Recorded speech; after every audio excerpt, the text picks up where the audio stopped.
Good evening, everyone. Here, this is the lecture 4 of Laplace transform, and we consider some examples on Laplace transform. These are the formulas which we use to solve Laplace transform examples.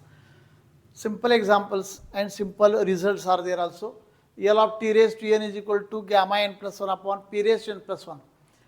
म्हणजे काय, एनच्या ठिकाणी जर तुम्ही value बदलली, एनच्या ठिकाणी 2 घातली तर तुम्ही काय लिहाल, एल ऑफ टी स्क्वेअर लिहाल किंवा एल ऑफ 1 अपॉन पी किंवा 1 अपॉन एस. तुम्हाला मागेही म्हटलं मी, पी आणि एस दोन्हीही आपण वापरू शकतो. त्या पद्धतीनं हे फॉर्म्युले आपण प्रूव्ह केलेले आहेत, पाठीमागच्या लेक्चरला झालेले आहेत. हेच फॉर्म्युले आपण सॉल्व करताना वापरतो. यात फरक काय आहे, कॉस 80ला प्लस आहे तर कॉस हायपरबोलिकला मायनस आहे, असा फरक आहे. इथंही तसंच आहे, साइन 80 आणि साइन हायपरबोलिकला इथं प्लस आणि इथं मायनस आहे. या पद्धतीनं जरा थोडं ट्रिकी वापरून, काही सिस्टीम वापरून आपल्याला हे फॉर्म्युले लक्षात ठेवावे लागतील. तसं इथं L of E raise to 80 म्हणजे एन इज इक्वल टू 3 असेल तर L E raise to 3t किंवा ई रेज टू मायनस 80, याच्या ठिकाणी मायनस असेल तर हे मायनसच्या ठिकाणी प्लस होईल. इथं मायनसच्या ठिकाणी प्लस होतंय बा.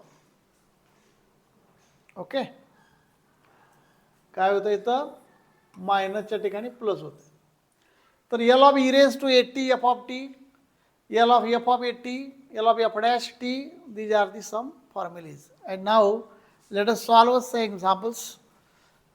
एक्झाम्पल्स इथं जी आहेत ती एक्झाम्पल्स एवढी आपल्याला सोडवायची आहेत, एवढी एक्झाम्पल्स आपण सोडणार आहोत. Find the Laplace transform of the following functions. तर ही जी एक्झाम्पल्स आहेत, एक्झाम्पल्समध्ये आपल्याला फॉर्म्युले ते वापरायचे आहेत. आत्ता जे आपण बघत होतो ते सगळे फॉर्म्युले वापरायचे. एक एक उदाहरण बघूया आपण. बघा बरं, पहिलं उदाहरण कसं आहे, L of t square e raise to minus 80. इथं हा फॉर्म्युला वापरला आहे बा, L of t raise to n f t is equal to minus 1 raise to n d raise to n d p raise to n f of p. आता इथं f of t is equal to e raise to minus 80 इथं आहे, तेच घेतलं आपण इथं आणि मग हा फॉर्म्युला वापरला, बरोबर. आता हा जो पार्ट आहे हा आपण वापरायचा आहे. कुठं वापरतोय बघा मी, हे L of t square, T square म्हणजे एनच्या ठिकाणी 2 म्हणजे डबल डेरिव्हेटिव्ह. इथं एनच्या ठिकाणी 2 म्हणावं लागेल, minus 1 raise to 2 d2 by d p square f of p. F of p म्हणजे हा एफ ऑफ पी आहे. तर 1 अपॉन पी प्लस याची 2 डेरिव्हेटिव्ह, 2 डेरिव्हेटिव्ह काढलेत पाहिजे. त्याचा अर्थ या फॉर्म्युला वापरला असा अर्थ होतो. म्हणजे एफ ऑफ पीची 2 डेरिव्हेटिव्ह, 1 अपॉन पी प्लस याचं पहिलं डेरिव्हेटिव्ह, पहिलं डेरिव्हेटिव्ह काय, minus 1 upon P plus A bracket square, ते वर घेतलं आणि परत दुसरं डेरिव्हेटिव्ह, आणि अशा प्रकारे त्याचं आन्सर आपल्याला लिहिता येईल. ओके, हे एक साधं उदाहरण आहे. L of 2 e raise to 5t म्हणजे 2 बाहेर घेतला, ई रेज टू 5t कसं लिहायचं, ह्या फॉर्म्युल्यावर लिहायचं. हा फॉर्म्युला आहे 1 अपॉन पी मायनस 5 म्हणजे 2 अपॉन पी मायनस 5. तसं इथं या एक्झाम्पल सारखंच इथं टी रेज टू 1 आहे म्हणजे एक डेरिव्हेटिव्ह काढायचं. म्हणून एकच डेरिव्हेटिव्ह काढलं, कशाचं, याचं. काय केलं, याचं एकच डेरिव्हेटिव्ह काढलेलं आहे 1 अपॉन पी मायनस 2, म्हणून मायनस 1 अपॉन पी मायनस 2चा वर्ग. अशा प्रकारे ही जी उदाहरणं आहेत ही लिहिताना लक्षात येतं नेमका फॉर्म्युला कुठला कुठं वापरलेला आहे, कसं केलेलं आहे. त्यानंतर आणखीन काही एक्झाम्पल्स इथं आहेत.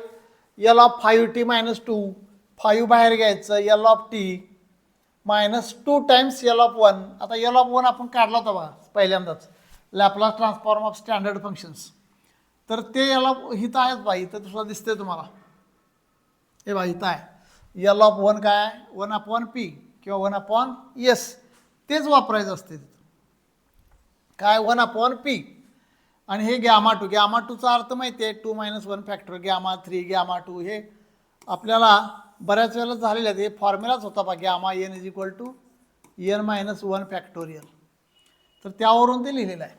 तर अशा प्रकारे हे त्याचा आन्सर.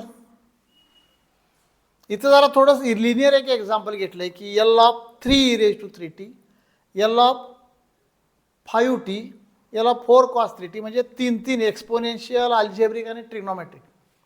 असं इथं हे सेपरेट करावं लागतं. 3 बाहेर, परत 5 बाहेर. आता इथं काय आहे बरं, 5t⁻4 आहे, 4. बघूया बरं एक्झाम्पल. इथं काय आहे, 5t⁻4, ते तसंच राहिलं. तर इथं 5t⁻4 असल्यामुळं L of t⁻4 gamma 4+1/p⁻4+1. इथं 3 आहे म्हणून p-3. इथं cos 3t आहे म्हणून p/p². आता हे फॉर्म्युला, हा फॉर्म्युला आहे आपल्याकडं. कुठला formula, L of cos 8t is equal to, इथं आहे लिहिलं आहे बघ, एल ऑफ कॉस हायपरबोलिकचा जसा आहे मायनस, तसा इथं प्लसचा असतो. हा फॉर्म्युला आहे. कसा फॉर्म्युला लिहिला आहे पण इथं लिहून टाकू हा फॉर्म्युला अनेकदा. L of cos 8t is equal to p/p² + a². त्याचा वापर केला इथं. आणि मग हे सगळं simplification, and this is the answer. तसं 6वं एक्झाम्पल आहे, फक्त हायपरबोलिकचा फॉर्म्युला आहे.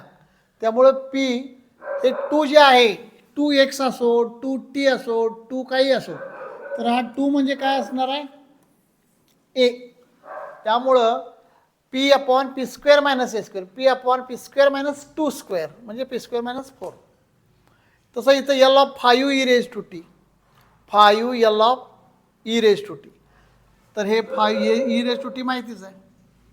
तर या पद्धतीनं ही उदाहरणं साधी आहेत, पण ही एक्झाम्पल्स विचारली जातात. त्यानंतर आणखीन काही उदाहरणं आहेत इथं. हे बघा, एल ऑफ 5t⁻5 e⁻3t.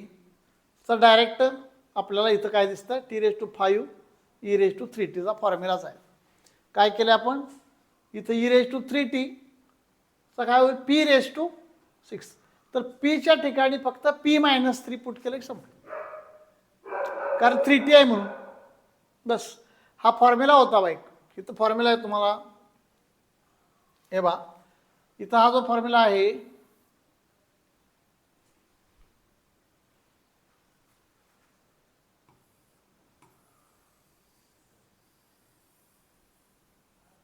काय करतो, एफ ऑफ टीच्या ठिकाणी जे असेल त्याला एफ ऑफ p-a पुट करायचं. तसं तिथं केलेलं आहे.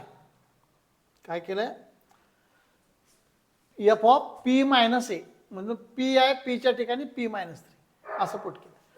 इथं बघा, हे एकच आहे, डेरिव्हेटिव्ह काढायचं आहे म्हणून एकच डेरिव्हेटिव्ह काढलं पहिल्या फॉर्म्युल्यासारखं. एकच डेरिव्हेटिव्ह, कोशंट रूल वापरला इथं. p/p² + a² कुठून आलं, तर याच्यावरून आलं, एल ऑफ cos 8t याच्यावरून आलं ते. ओके, म्हणजे cos 8tचा अर्थ काय, p/p² + a², त्याचं डेरिव्हेटिव्ह. म्हणजे आपल्याला u/v कोशंट रूल असतो पहा, त्या पद्धतीनं कोशंट रूलचा वापर करून हे केलेलं आहे. खालच्याचा स्क्वेअर, खालचं इंटू वरच्याचं डेरिव्हेटिव्ह, मायनस वरचं इंटू खालच्याचं डेरिव्हेटिव्ह, या पद्धतीनं हे लिहिलेलं आहे. आता हा जो फॉर्म्युला आहे, हा फॉर्म्युला थोडा बघा बरं काय असतो. याला cos² म्हणजे 1 + cos 2t/2, आणि हे काय 1 - cos 2t/2 असे फॉर्म्युले आहेत ते. हे फॉर्म्युले वापरून हे करायचं आहे. त्यामुळं इथं 2t पाहिजे खरं तर, 1 + cos 2t म्हणजे 1 + cos 2t असं होईल. म्हणजे हाफ एल ऑफ 1, इथं परत cos 2t. 2tचा अर्थ काय, एच्या ठिकाणी 2, म्हणून इथं हे J L of 1 1/p, p/p² + 2² होईल.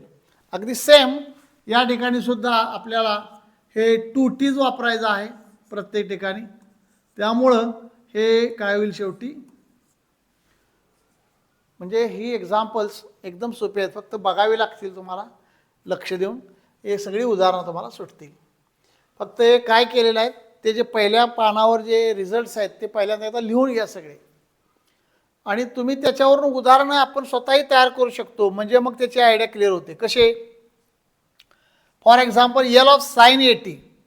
तुम्हाला वाटलं काय करायचं आपल्याला, आता आपल्याला एक्झाम्पल करायचं आहे. कसं करणार example? L of sine 5t लिहिता येतं. कसं लिहायचं? एच्या ठिकाणी 5 upon P square plus 5 square झालं. एक्झाम्पल झालं. म्हणजे यल ऑफ साइन 80. तसं कॉस हायपरबोलिक तुम्ही फक्त एच्या ठिकाणी व्हॅल्यू बदलली की हे सगळं बदलतं. अशा प्रकारे टीच्या ठिकाणी एनच्या ठिकाणी समजा यल ऑफ टी स्क्वेअर घेतला आहे, यल ऑफ T2 घेतला आहे, तर तुम्हाला त्या पद्धतीनं करता येईल एक्झाम्पल, नाही का? म्हणजे हे जे आहे हे टी स्क्वेअर असेल तेच घेतलं इथं बा, किंवा T8 घेतले समजा 8. थांबा,